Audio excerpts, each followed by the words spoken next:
everybody. Welcome back to the Insightful Thinkers podcast. In 1896, the two most influential thinkers in the field of developmental psychology were born. Seeking to understand the development of the human mind, both Jean Piaget and Lev Vygotsky revolutionized the field despite their opposing views surrounding a key question: to what extent do social factors play a role in the development of the mind? That's what we're talking about today, the differing views of Vygotsky and Piaget, despite them both being equally influential for the field of developmental psychology. Sources of this episode, too many to list here. Review to the episode description if you want further reading on that. So let's start with Piaget's perspective, and let's start with his general theory, and then we'll go to Vygotsky's general theory. Then we'll talk about how they're different. So Piaget, he was the first to present a comprehensive account of cognitive development. So that's why he's so influential. No one before him really considered how the child's mind develops. Piaget believed mental growth consisted of the child moving from simple to complex systems of logic in an invariant course that didn't change. So there were just certain stages that the child progressed through, no matter what social factors were really involved. Piaget was a stage theorist. So he believed that a child developed in 4 universal and linear stages of development. A stage theorist is someone like Piaget who believes that children's development is marked by radical shifts in thinking patterns at specific time points or transition points that are certain stages that they go from one stage to the next. In Piaget's psychology, the level of cognitive development determines learning. It is therefore necessary to define the cognitive level before learning, because for Piaget, stages reign supreme. So these stages that the child is in have to be considered in the development of their mind and in how we educate the children, because you can't teach a child a certain thing that, according to Piaget, may be impossible to learn based on the stage that child is in. Their mind is just not at the right stage. So you really have to pay attention to these stages. What are all these stages that I'm talking about? So first of all, there's the sensorimotor stage from 0 to 2 years old. Again, this is just all according to Piaget. So this is when, between 0 and 2, object permanence is still developing. So this means that children between 0 and 2, according to Piaget, do not yet understand that an object continues to exist when that object is out of their view. So if I put the paper in front of the screen for the YouTube viewers, a 0 to 2 year old would not think I'm still even there. If I stopped talking and I just blocked the camera, they would just think I disappeared. So that's because they don't have object permanence yet. Now this develops, and then they get to the preoperational stage when they do have this object permanence. The preoperational stage is between 2 and 7 years old. And this is when the child finally becomes able to think beyond the here and now, but they still show egocentrism. Not the egocentrism that you might think it is, or that we know what it means to be egocentric. That's not what it meant for Piaget. For Piaget, this egocentrism that children showed between 2 and 7 meant that they couldn't see the world from another's point of view. They just thought everyone saw the world from their eyes, and if they're looking from one side of a table looking at a mountain, or a painting of a mountain, they don't understand that the person looking from the other side just sees the other side of the canvas and doesn't see a mountain there. So they look from an egocentric point of view. Now, between 7 to 11, you get to the concrete operations, according to Piaget. So this is where a few things develop. One of them is conservation. So children now understand that the amount of something remains the same, even if its appearance changes. So there's the famous task that Piaget developed of the conservation task, where you pour liquid from one shape of glass into another shape of glass. Before the concrete operational phase, if you poured liquid from a fat glass into a tall, skinny glass, the child would say, oh, there's now more liquid there, if you asked them. And this has been proven in a lot of experiments. But now between 7 to 11, you can take this short, fat glass, pour the water into a tall, skinny glass, and the child will still believe and still correctly know that there's still the same amount of water there. This is what develops in the concrete operational phase between 7 to 11. Identity also develops in this phase. When the child learns that a person or object remains the same over time, compensation also develops, where the child now understands that one action can cause or change another action. Then we get to the final stage of Piaget, the fourth and final stage of formal operations from 11 to adulthood. And this is where everything else just rounds out. The child gets abstract thinking, reasoning, problem solving, and a metacognitive capacity.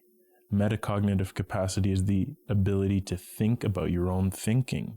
Before 11 years old, according to Piaget, there's no metacognition in these children. Now let's talk about how different this is from Vygotsky. Vygotsky, he was developing his theory around the same time as Piaget. I told you that they were both born in the exact same year. But Vygotsky was creating something a little bit different. It was equally comprehensive though, but whereas Piaget emphasized physical interaction with the world and the autonomous child going through stages, as for learning, Piaget, that'd be a mix of the two theorists. Vygotsky, emphasized social interaction. So you saw from Piaget's stages, there's not much concern for social interaction with other people. Vygotsky really emphasized social interaction, and this led to his sociocultural theory of development, where students learn through social interactions and their culture. He employed the term scaffolding, or created the term actually, where this is a learning mechanism in which the teacher provides initial assistance in a child's learning, but gradually removes this structure as the child becomes more competent. Where Piaget would assume the student may not yet have a certain mental structure to solve a problem or may not be in the correct stage, Vygotsky he sought to offer encouragement for the children or strategies in the form of scaffolding to help the student solve the problem. He didn't say, "Oh, you're not in the concrete operations phase, so we're not gonna try to teach you this thing." He would just go ahead with scaffolding and use different educational strategies where the teacher can help them. You look at Piaget's stages. If the child is not at a certain stage, it doesn't really matter, according to Piaget, the social interaction or the guidance the child gets. They're not going to be able to learn things that are outside of their stage. So contrary to Piaget, Vygotsky believed that learning was a social process that took place independently of stages of development. Vygotsky believed that children can acquire skills and master tasks at different rates. It's not like as soon as you turn from 7 to 11, that's when you're in the concrete operations phase, 2 to 7 pre-operational. Children can acquire skills at different rates. For him, there was no idea of stages. Mental development, according to Vygotsky, is not all about the child's course. It's more a product of culture rather than the internal, sequential, stage 1, 2, 3, 4 principles of growth that Piaget emphasized. Consequently, the most central question for Vygotsky is how a culture's ideas get from outside the social interaction to inside, to thought. How can these ideas from the culture get inside the child's head? That's really what Vygotsky was concerned with.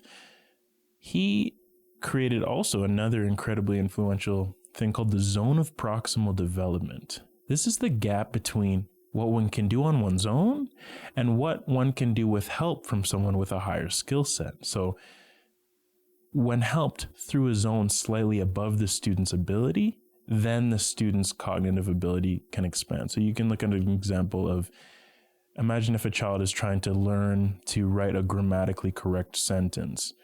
The child maybe right now, what they can do on their own is they can make a sentence, but they need that assistance to make the sentence grammatically correct. That little zone between the incorrect and the correct sentence, which requires help to get to, is the zone of proximal development. That little zone that with just a little bit of help, the child can get to that next level. And with perhaps scaffolding can be used to get that child help in that zone of proximal development. So you see how these social factors are so important for Vygotsky, where a child's thought process is shaped directly through interaction with an adult.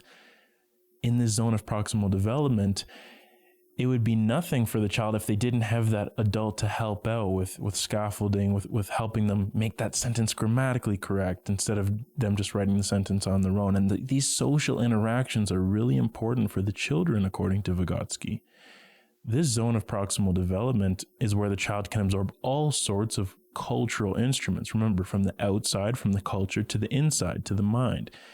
They can absorb these cultural instruments like language, reading, writing, calculus, social skills, and all sorts of other things, according to Vygotsky. So the main difference between the two, Piaget was concerned with this more invariant, strict order of mental development, whereas Vygotsky was more concerned with how others within one's culture shape development.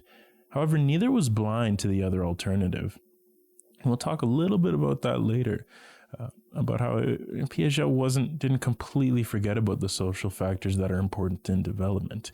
But let's get more into this main difference, because there really is something here about how Piaget had more of an individual focus and Vygotsky had more of a socio-cultural focus. So Piaget, unlike Vygotsky, Vygotsky, first of all, let's start with him. He placed more importance on the social environment and saw instruction as playing a crucial role in leading development. But Piaget resisted the idea that sociocultural transmission of information could possibly form the basis of understanding. It kind of came from within, from autonomous things the child did interacting with his or her environment. Piaget paid more attention to the individual's role in his or her own development, without as much concern for any social effects from the environment. He saw the development of thought as more of an individual issue. It's the individual's own behavior in the environment that is the source of development of cognitive capacities, rather than the social environment. Piaget believed concepts developed merely by that child autonomously interacting with the world. So Piaget wasn't really interested in the social factors influencing development. According to Piaget, development can be explained without necessary reference to various factors like social education. But Vygotsky's totally opposite on the surface. We're going to get more into the weeds in a second, but on the surface, it is totally opposite, because for Vygotsky, development entails learning not only at the more passive level, but also at a deeper, cultural, more conscious level. Human capacities come into being as a result of social interaction, according to Vygotsky. They are not built on any predetermined foundation, and they are certainly not developed in stages. For Vygotsky, all higher mental functions have their genesis in social exchange.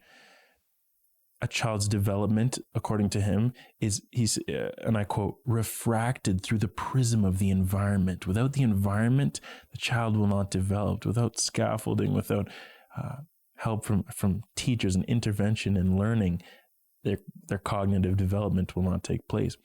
The real basis for Vygotsky's thinking is that the social factors exist long before the development of the child's thinking capacities. There are social structures in place before we all enter the world.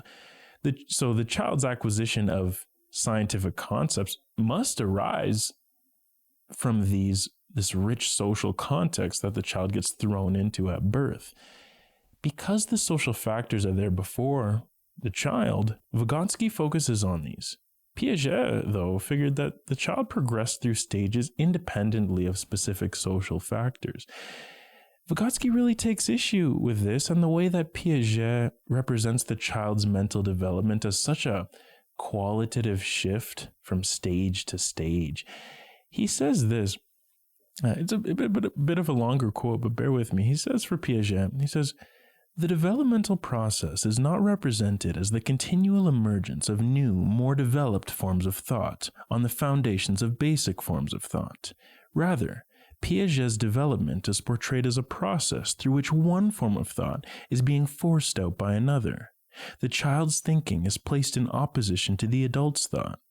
One does not arise from the other, one excludes the other. One must be done away with so that the other can take its place.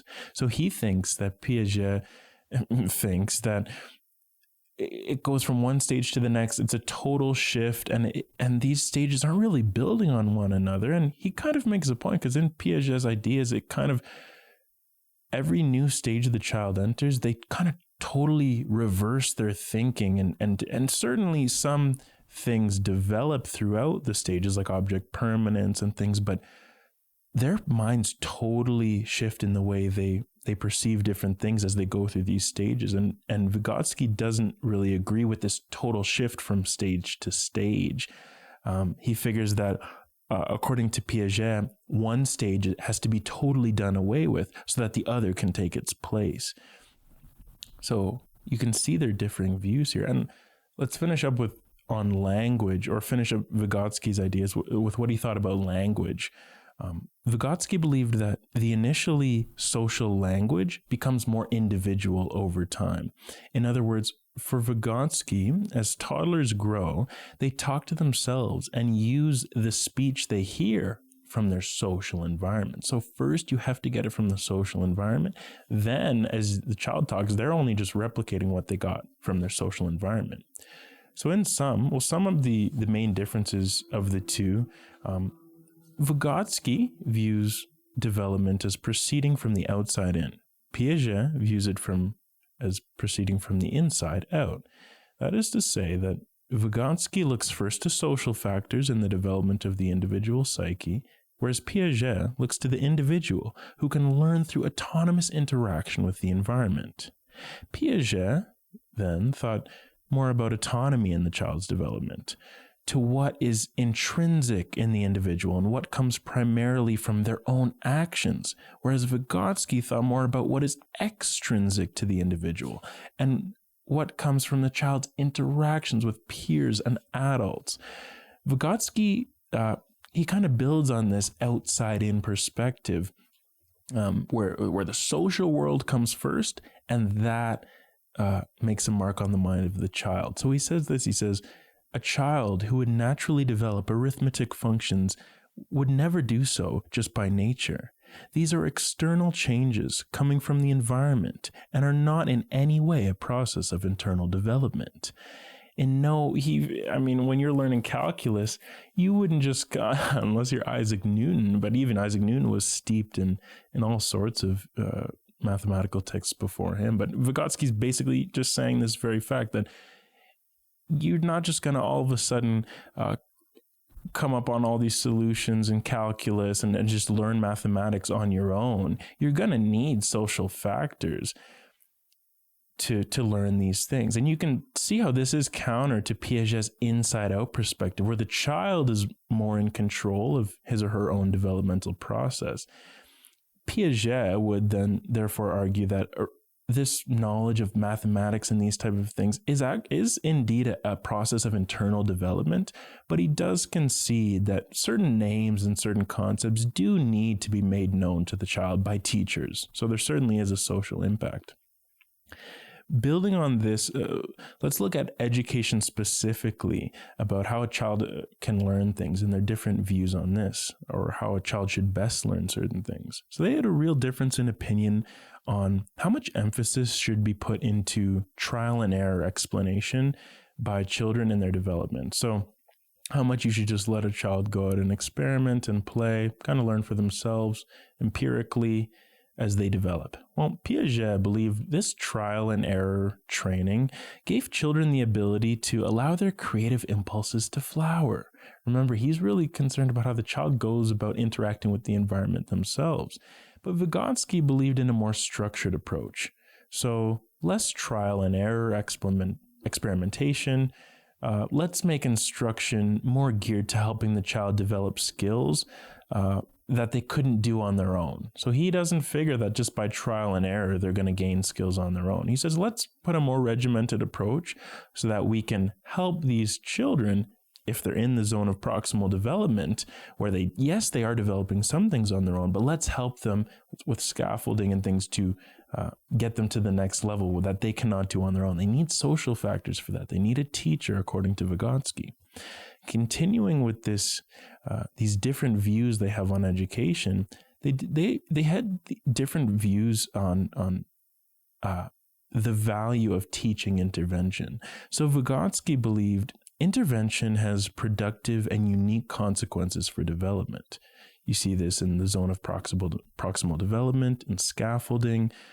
You need intervention to develop, according to Vygotsky. So he was a proponent of guided discovery in the classroom. And guided discovery involves the teacher offering intriguing questions to students and having them discover the answers. The students are engaged in the discovery process, but they are still receiving assistance from a more knowledgeable source to help guide them. Piaget, on the other hand, advocated for discovery learning with very little teacher intervention. It's about the autonomy of the child going through their stages by trial and error.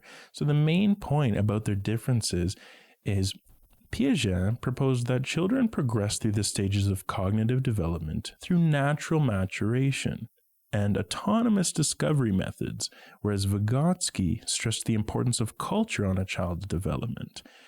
We talked about this main difference about culture versus more of a natural maturation, and Vygotsky concerning himself more about the social factors in development, and Piaget just concerning himself more with the autonomous discovery methods the child goes through to progress through these predetermined stages. But maybe this is just on the surface, and maybe if we look deeper, their theories might not be so different after all. Especially later in their careers, both authors introduced modifications into their theories in later writings. Now, unfortunately, Vygotsky wasn't even able to produce many later writings because he actually passed away in his late 30s, I believe, due to tuberculosis. So he didn't get a chance to fully revise a lot of his things, but both theorists did make their theories a little more moderate over time. Piaget, he came to recognize that the development of thought was more dependent on social context than he had initially realized, and that Vygotsky also, he became increasingly distanced from Marxism, which is an ideology which almost makes the idea of the individual consciousness disappear. And there's so much more of an emphasis placed on the collective social consciousness that the individual is a complete subordinate to. The collectivist approach. And Vygotsky, as he started to distance from this ideology, his own theory started to change too on the social factors reigning supreme. If you want more into that, go to Cases for and Against Socialism. We talk about Marx's theory a little bit in there. One of the earlier ones, can't remember the number. So the supposed difference we talked about this whole time was the focus on the social versus the focus on the individual child. This may be overstated. This difference may be overstated. The theories may be more similar than we think. Many authors acknowledge that the construction of this individualistic versus collectivistic divide is just complete historical myopia. It's only on the surface level that these differences really exist, according to a lot of these authors, and just looking at that is not giving credence to the intricacies of their theories. Piaget may actually have been misunderstood as viewing the child as a lonely scientist apart from the social context. An emphasis on a social perspective rather than an individualistic one is actually present in both Vygotsky and Piaget's writings. It's not just Vygotsky who talks about the social context. So Piaget, like Vygotsky, did actually emphasize the role of social factors in the construction of knowledge.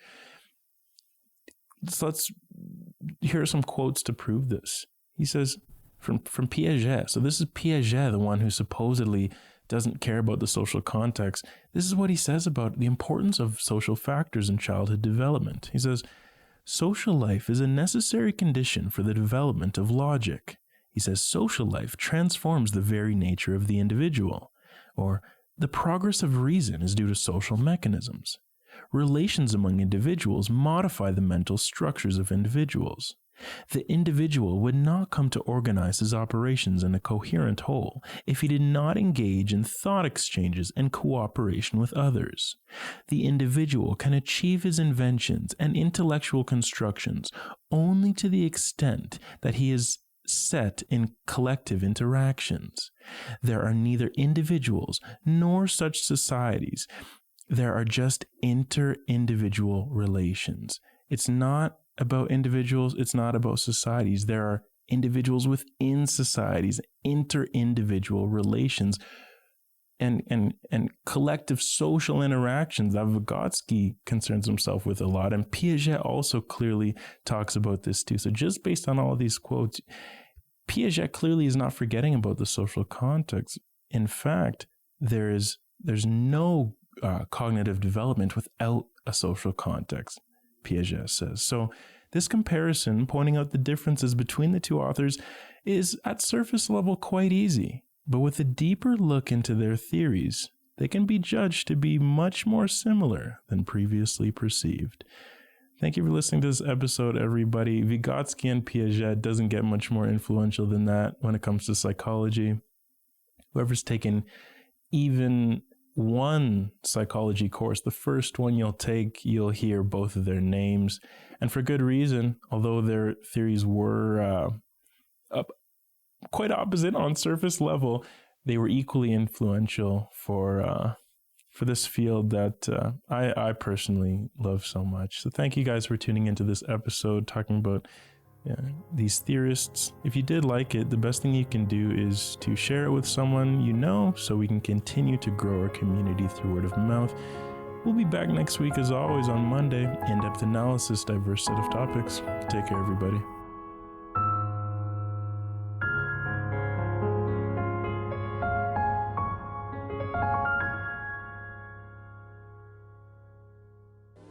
This podcast is a production of Insightful Thinkers Media.